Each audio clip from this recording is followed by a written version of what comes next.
จากผู้ชายคนหนึ่งที่มีชีวิตอยู่ในความมืดมิดมีชีวิตขาดคนที่ยืนข้างกายต้องทนหนาวหัวใจบ่มีเพียงคอยให้อายอุ่นเหมือนว่าเฮาทำบุญมาน้อยเกินไปในชาตินี้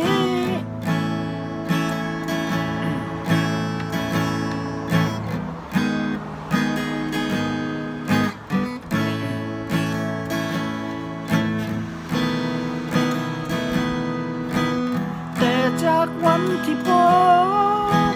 สิ่งที่คอยแสงสว่างส่องนำทางให้คนคนนี้ที่เคยหมดหวังนั่นคือนางคนนี้คนที่ยอมพักดีและจริงใจทำให้ชีวิตได้มีความหมายกว่าวันที่ผ่านมาอยากขอบใจต่อฟ้าที่ทำให้เฮาได้พบกันทำให้ชีวิตที่เคยขาดหายได้พบทางเดินที่ดีอยากขอบใจต่อนางคนนี้คนดีที่คอยหา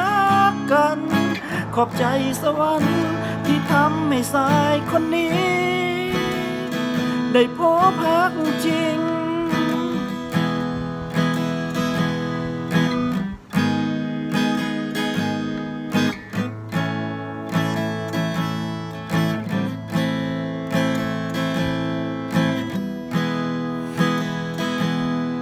จากวันเวลาที่ผ่านที่เคยต้องการคนมาเห็นใจคนที่เข้าใจที่คอยปลอบใจในวันที่อ่อนล้าเมื่อพบนางคนนี้ทุกสิ่งก็กลับเปลี่ยนไปมีความสดใสมีความเข้าใจจากนางที่ให้มาเปลี่ยนวันที่โศกสันให้มีพลังใจอยากขอบใจต่อฟ้าที่ทำให้เฮาได้พบกันทำให้ชีวิตที่เคยหมดทางได้พบทางเดินที่ดีอยากขอบใจต่อนางคนนี้คนดีที่คอยหากันขอบใจสวรรค์ที่ทำให้ชายคนนี้ได้พบรักจริง